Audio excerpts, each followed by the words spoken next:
This morning we're reading about the universal form, which is the form shown by Krishna on various occasions for having an impact on those around him.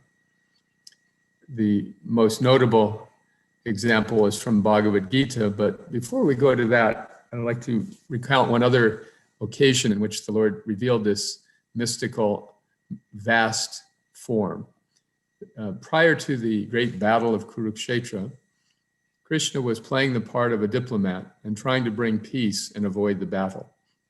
So he went to the palace of one of the antagonists, Duryodhana, and spoke to him and his father, Dhritarashtra.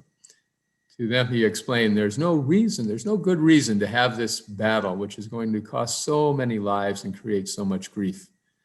So the Pandavas, your opponents, are making a very generous peace offer. They are willing to accept just 5 villages and give you the entire vast kingdom to rule. So Duryodhana, who is quite stubborn, refused that offer and discounted Krishna's diplomacy. So at that point, Krishna, in a limited way, revealed this great vast form, the universal form by which he pervades the entire material creation. So Duryodhana saw this and he thought, oh, Krishna's just showing some mystic trick. Dhritarashtra saw it, although he was blind, but he could see it by this special vision. And he was intimidated and frightened. And he asked his son, please do what Krishna asked. But Duryodhana was too stubborn. So the battle ensued. Now, of course, just prior to the battle, in the Bhagavad Gita, Krishna also disclosed his universal form to Arjuna. The same form that Bali Maharaj saw, which encompassed the entire creation and all of its, to us, positive and negative aspects. All of this was revealed to Arjuna. Now, the exact reason for Krishna's revelation was, the immediate cause was that Arjuna asked, can you show me this? By this point in the Gita, he has acquired faith in Krishna's divinity. And he is feeling that very confident that Krishna is the supreme personality of Godhead. Still, he's curious to see, okay, my friend, if you were God, please show me how you manifest in this entire vast universe, and how your presence can be perceived even by people who are, let's say, not endowed with spiritual realization. So Krishna says, I can show it to you, but it's going to take special vision. So he disclosed to Arjuna, now you have the divine eyes necessary to see this vast form of mine. Now, Arjuna's response to the universal form, and shortly we'll be seeing how Bali Maharaj responds to his viewing, but his response was much different than Dhritarashtra's and Duryodhana's. Arjuna saw this vast cosmic form of God, and at first was overcome with its beauty.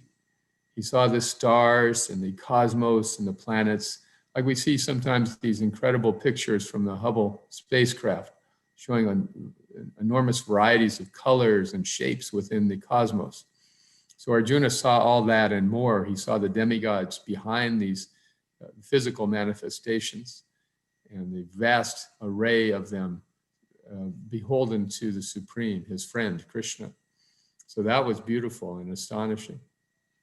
But then he saw the other side, that is the all-devouring death. He saw Krishna's mouth, the universal form's mouth, consuming all of the warriors who were present there on the battlefield.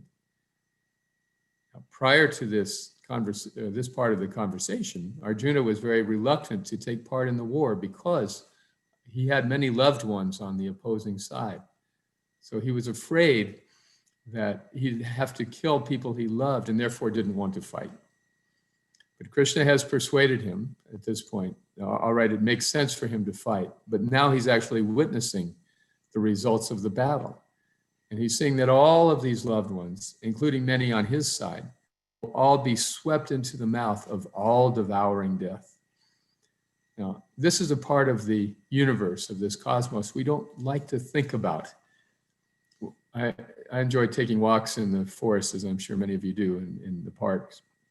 And when you're there, you see this panorama of green and sky and so many bushes and creepers and grass, so many plants and bugs. And it creates a mood of sattva guna, of the mode of goodness, where everything appears very peaceful and in harmony, and we feel connected to the nature that is so often covered in our city existence. But the reality of what's going on, if we look a little deeper, is that these plants are all competing with one another ferociously for the most sunlight and water. And whichever one wins does so at the expense of others whose death means nothing to the victor. The bugs are prowling. One bug is looking for another one for breakfast. And this is all going on, although it appears very beautiful on the surface. Digging a little deeper, we see, yes, that this world is Martya Loka. It is a planet of death. It is the universal form of Krishna includes this aspect, this ferocious aspect. Now, Srila Prabhupada once said that Krishna's front side is important, Krishna's backside is important, everything about Krishna is important. So we like to see the beautiful, the majestic, the lovely side of the universe and of creation. But just beneath that veneer is this ferocious side also. Both of them are coming from God. Just like when we are reading these verses, we remember that greed was the form, the universal form's lips, right? And anger was his forehead. So these negative sides of creation are also coming from Krishna. In the tradition in which I was raised, in an Abrahamic religion, God was explained with a little bit more emphasis on this aspect of his existence. He was described as a very ferocious and fearsome being, and you had to behave or else. If you didn't behave, you would be subject to punishment. And many scriptural texts were provided to support that point of view. This is why the Marxists condemned religion, because they said it is just a way to manipulate people. Therefore, it isn't anything but a myth propounded by people who are trying to control the population. And yet, people have an instinctive desire to understand what is going on, to understand the Supreme. So if the Supreme is presented only in this negative side, then we may be coerced into some piety, but there will not be any sense of affection. It's very hard to be affectionate to somebody who is holding a gun at your head. They may ask, do you love me? And I'll say, yes, I do, of course. But is that really love, or is it coercion? So the beautiful aspect of God is appealing to yogis and meditators and lovers of nature. The ferocious aspect of God might be more appealing to the religiously inclined in the dharma projita sense, that is the kaitava dharma, the cheating approach to spirituality. So what is the actual synthesis here? This is shown later to Arjuna after he experiences this ferocious form of Krishna as all-devouring death. When he sees this form of Krishna as all-devouring death, he becomes very frightened.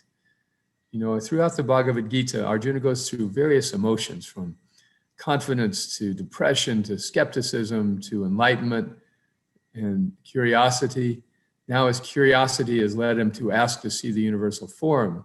And after seeing its beauty for a few moments, then he sees its terrible, fearsome form, and he asks, who are you? Everybody is rushing into your mouth, and even the survivors, even people who don't, you capture them anyway. They're trying to run away.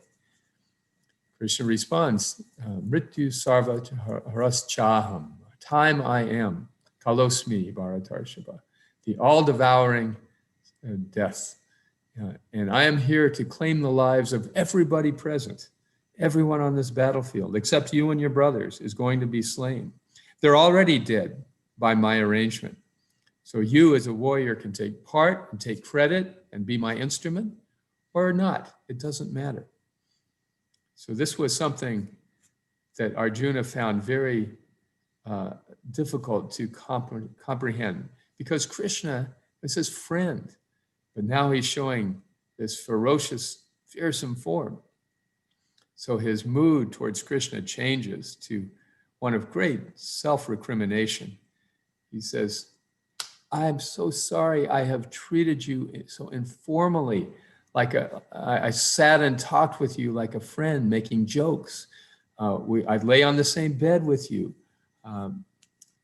Please forgive me for these things I've ignorantly done. Like a father would forgive an arrogant, conceited young son, or a lover would forgive a beloved. Please forgive me for these. I did not know. Now, at this point, Krishna is seeing this submission from Arjuna. And like the mundane religionists who present a picture of God who is frightening, Arjuna has become beaten down, you could say. And Krishna does not like that, because Arjuna is his friend. So then, after showing the beautiful side and the ferocious side, Krishna shows his actual side, his comprehensive side, his complete self as the personality of Godhead. At this point, then, he explains to Arjuna, the form you're seeing here today can only be understood by devotional service. Only by serving me can you see me as I am in reality here, standing before you directly. He did not like to see Arjuna frightened. Rather, he was hankering for Arjuna to engage in this loving exchange known as Bhakti Yoga. In Bhakti Yoga, the devotee renders service to the Lord. And when the Lord is pleased with that service, the devotee also feels very pleased. And when the Lord feels the pleasure created by the devotee's service, the Lord wishes to serve the devotee more and increase the pleasure that the devotee is feeling.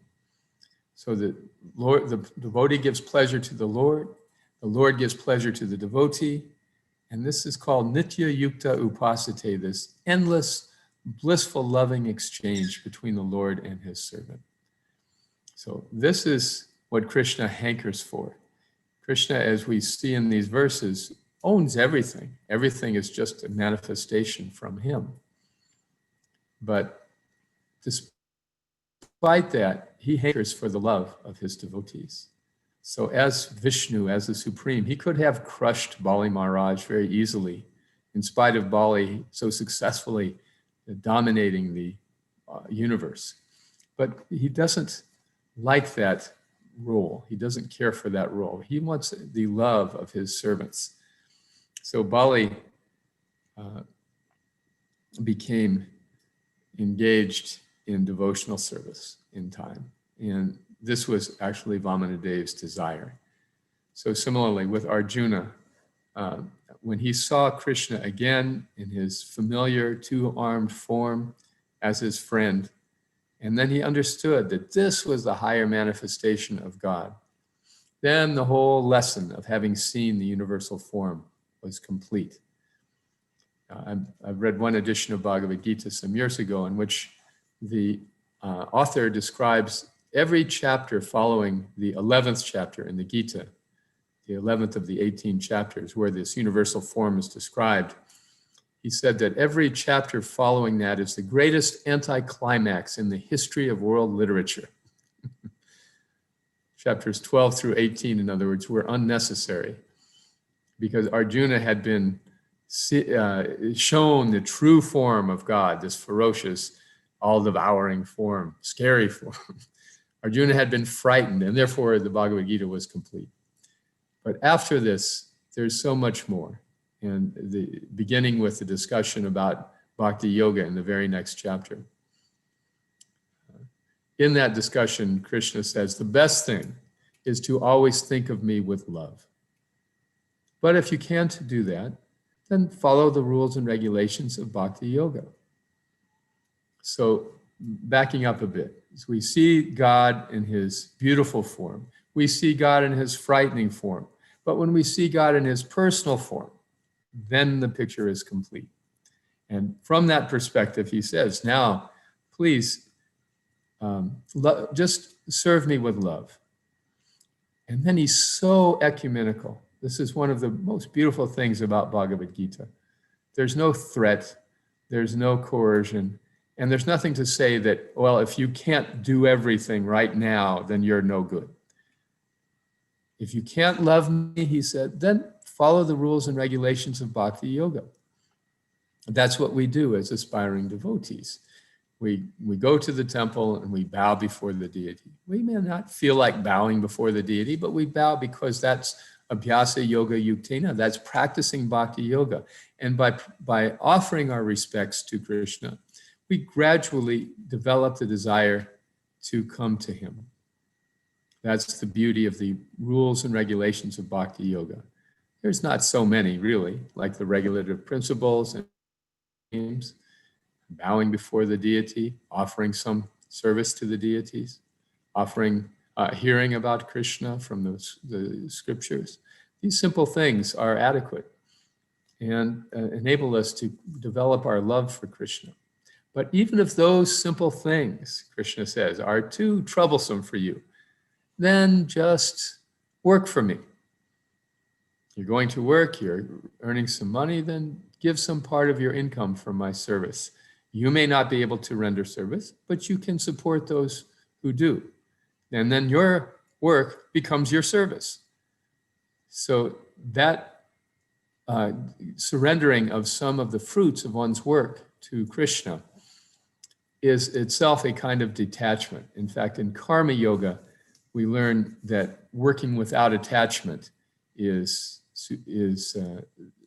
helpful for our spiritual advancement. It helps us develop a sense of detachment to this world. But working for Krishna is a step beyond just working with detachment. It automatically includes detachment, but it also includes the benefit of developing a relationship with Krishna. But, Krishna says, if that's too much to ask, then just work for some higher cause, some kind of charitable action, because that will bring you detachment and that will bring you peace of mind. And that is better than just meditating for the sake of your own enlightenment or for acquiring knowledge to decide whether or not you want to believe in the Supreme. So this way, Krishna gives this whole gradation of actions that give us hope and give us confidence that we can progress towards Krishna from whatever position we are at the moment. And this lovely section of the Gita just follows the disclosure of the universal form. So now in Bhagavatam, we're reading this third instance where Bali Maharaj, who has conquered everyone by his prowess, sees that he's actually not supreme. Now, this is always in literature, it's a beautiful thing to see somebody who is proud and arrogant and has hurt other people and frightened other people get their comeuppance. We like to see them humbled.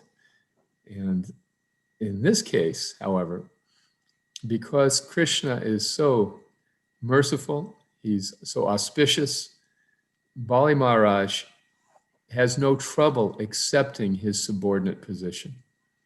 These are the coming verses that will be in sections of the Bhagavatam we'll be reading in the 8th canto. So this is very instructive for us. We talk amongst ourselves about surrendering to Krishna. What does this mean, to surrender to Krishna?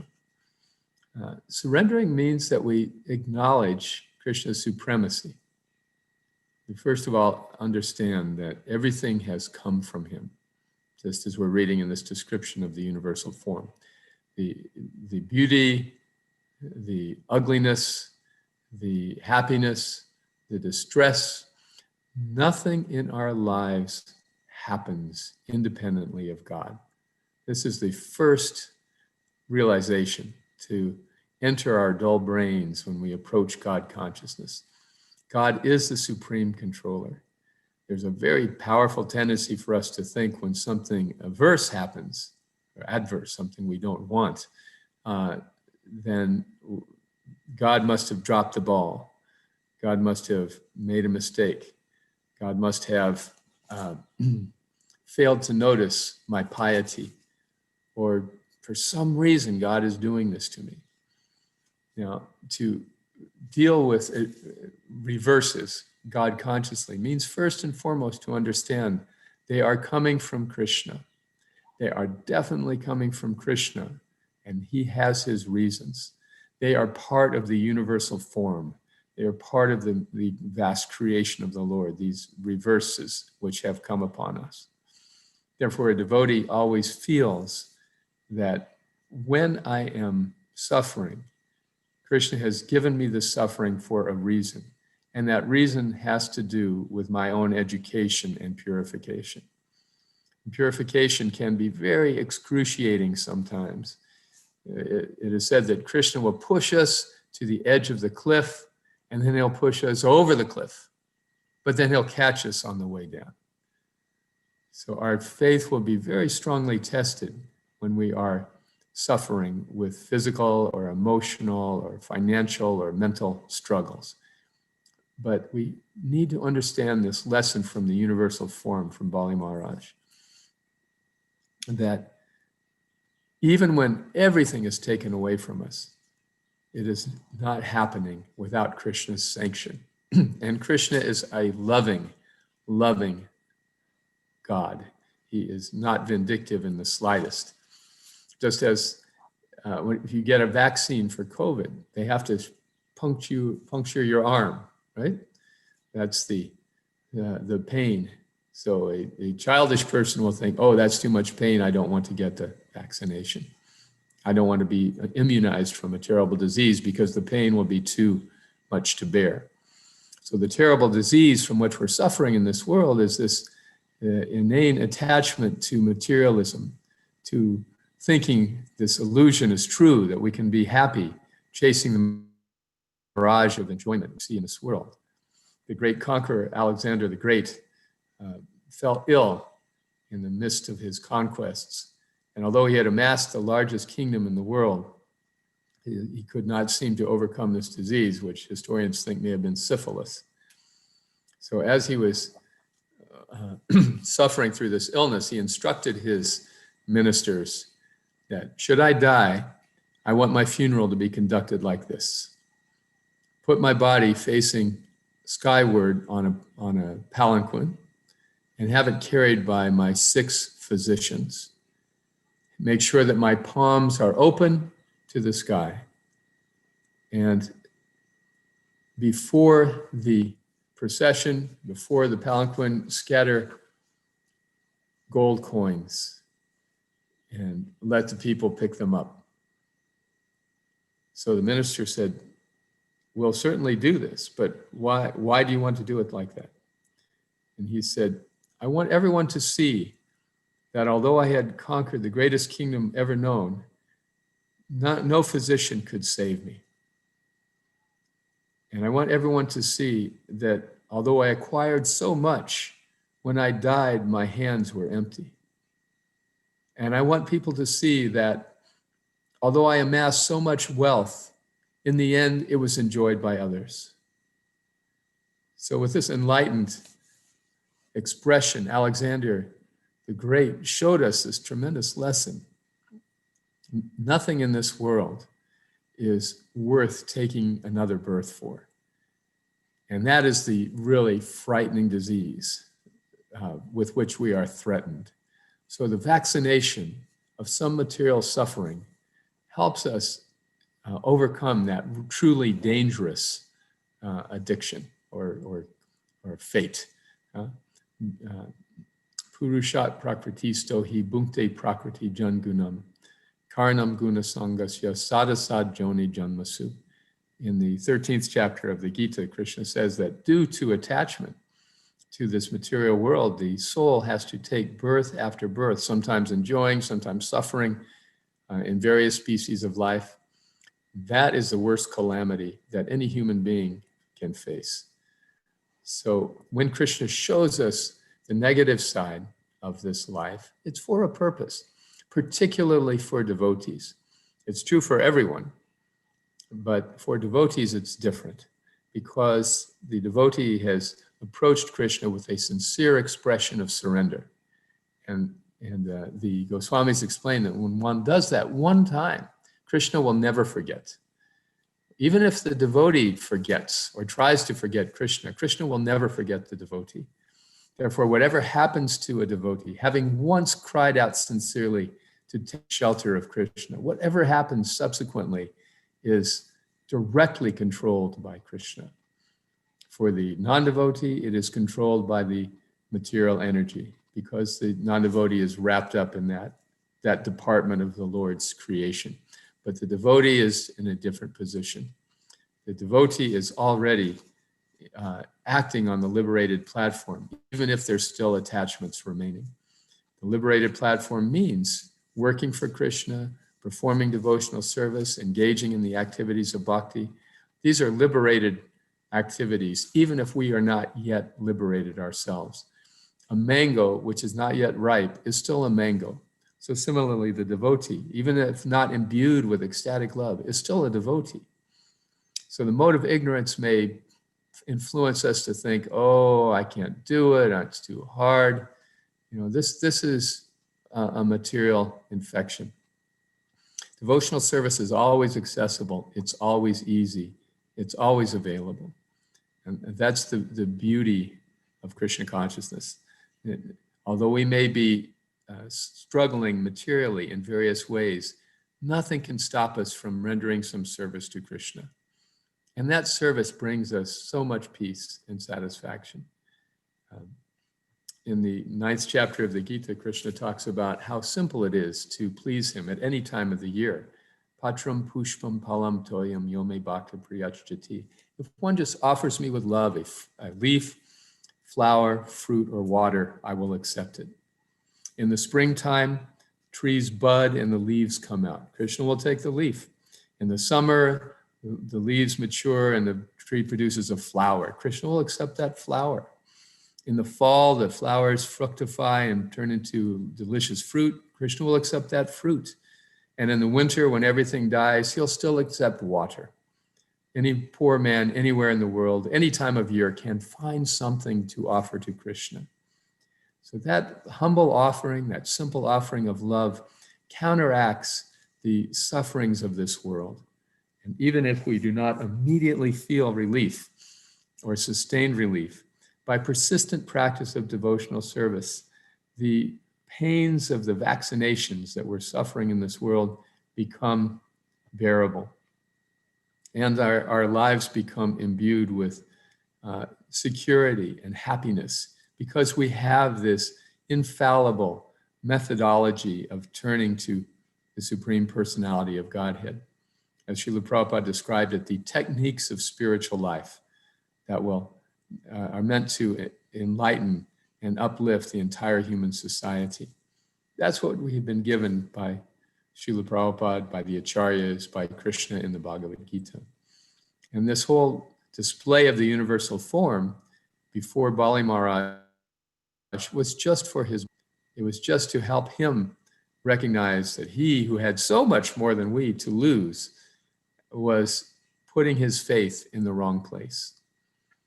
So I think we have a few minutes for questions and discussion now. Is this a good time to stop for that? Yes, Prabhuji. Sure. Okay, thank you very much. Any comments, any reflections?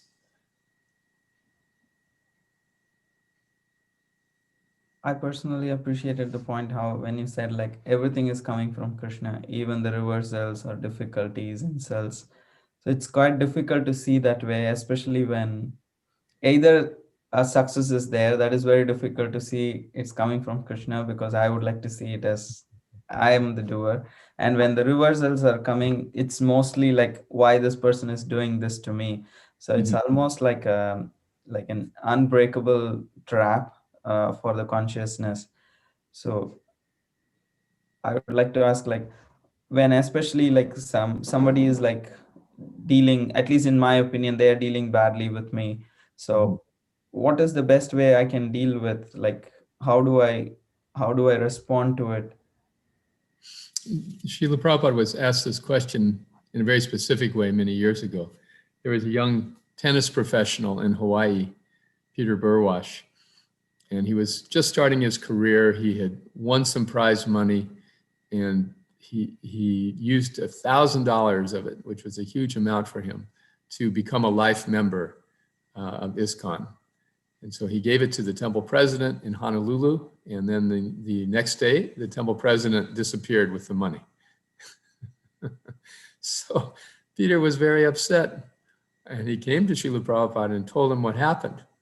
And Prabhupada said very strongly, do not blame the agent of your karma. So for many years, Peter has given enlightening talks to devotees about his experiences with Srila Prabhupada.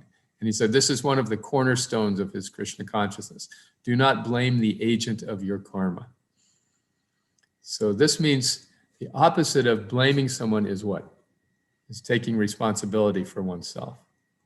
So when we have reverses, and even if we're being mistreated by somebody, rather than blaming them, we recognized, I made the mistake in the first place of coming to the material world. This is all just a consequence of my own foolishness. So what do I expect? In the first canto, in the latter chapters, you read the pastime of Maharaja Pariksit encountering Kali beating a bull, remember? Kali is beating the cow, the Mother Earth, and the bull of Dharma. And so Pariksit Maharaj comes upon this scene. Here is this scoundrel dressed like a king beating cow, and Pariksit Maharaj, this has never happened before in my kingdom. And he turns to the bull and says, who is doing this to you? Now, it doesn't take a forensic expert to answer that question, right? No criminal investigation was needed. He saw it, this so-called king beating the bull. But he asked the bull nonetheless, who is doing this to you? And the bull, if it was you or me, we might have lifted our one remaining good arm and said, it was him, it was him. But the bull said, well, it's very hard to say why we suffer. Some people say suffering is just random. Other people say that suffering is the result of our previous mistakes. Some people say suffering can't be explained. So in light of all these points of view, who do you think is doing this to me? So then Pariksit Maharaj said, you must be Dharma personified because you refuse to blame the person who is causing you distress. So indeed, this is the very hallmark of an enlightened person, the refusal to blame others, even when they are being mistreated. The enlightened person says, yes, God is arranging this for some reason. And God is acting through this person for my benefit. And I hope in a period of time, I will come to understand it. Meanwhile, let me continue with my service without interruption. I hope that's all right, Prabhuji. It's quite like, I understand what you're saying. It's like it is going to take like a regular practice and reminders like this, hearing from seniors like you, that for me to incorporate that consciousness in my life. Actually, it is.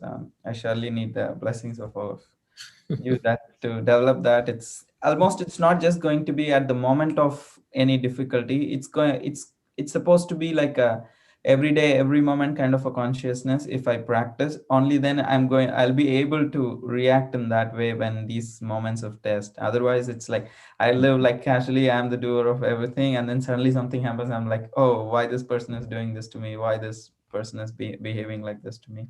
So that's what the impression I got when I heard from you. Okay, I need to be living like this all the moments, then I can actually will have the strength to exercise it, especially in those moments of like someone when I could blame or I could like take credits.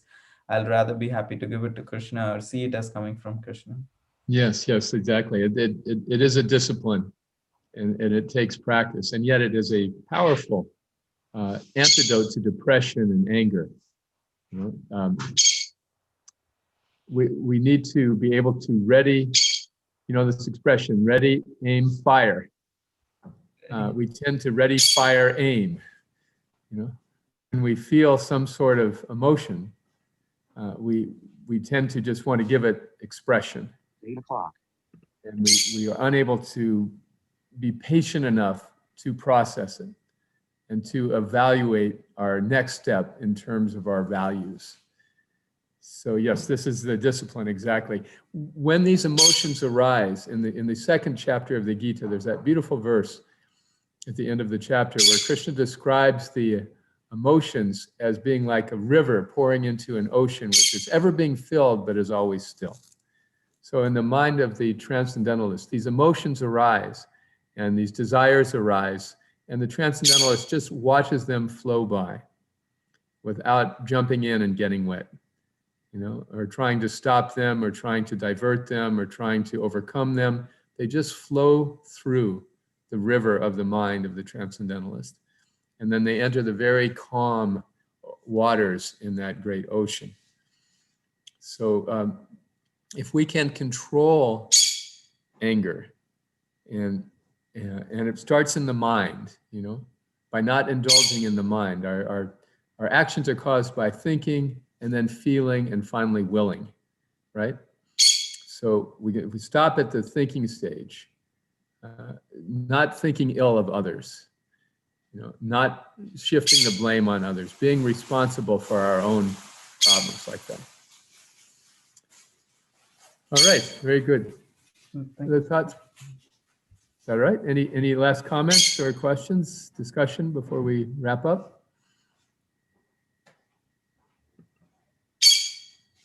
Hi, Krishna devotees. If you'd like to unmute yourself, you should be able to do it. Krishna, thank you so much for the class, Prabhu. What comes through is not just the wisdom that you're presenting, but your own confidence, conviction, the joy Srila Prabhupada is giving you because you're so satisfied in serving Krishna with your whole heart. Thank you so much. You are coming across, besides what you have to say. We so much appreciate that. Thank you. And the verse is about Krishna revealing himself, how in this wonderful way, this very powerful way of the universal form. And Krishna reveals himself in different ways depending on how we approach him.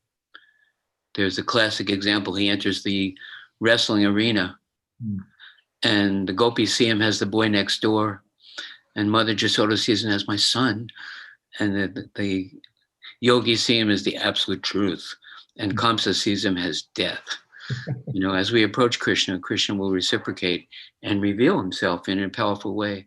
And I was just thinking, based on your class, that Krishna reveals himself to Ravana, like to Kamsa, he just kills him, But we're in Lord Chaitanya's mission and mood.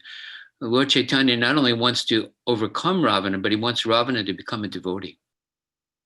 Not just to kill the demon, but to bring the demon into including that person somehow or other in the benefit of serving Krishna. And that's, wow. Lord Chaitanya is so merciful. Anyway, glories to Srila Prabhupada. Thank you so much. Thank you very much, Prabhuji. What's your good name? Adi Purusha Das. Oh, Adi Purusha. Hare Yeah. Krishna. This Sankirtan movement is very merciful. You remember that Jagai and Madhai injured Lord Nityananda. So Lord Chaitanya was ready to kill them. But then Lord Nityananda intervened. He said, no, if you kill these, then who are you going to save? You came to save the most fallen. Here they are. If you kill them, then what will happen to your mission? You have to kill everybody. They're all crazy. Yes. You want to kill the demoniac mentality, not to kill the demon. Yes. Right. It also shows how even if God is displeased with us, if the spiritual master is pleased, we're safe. The intermediary. Gaur Sharan's interesting question, and what does scripture say? That a devotee thinks, this is due to my past misdeeds. I actually deserve a lot worse.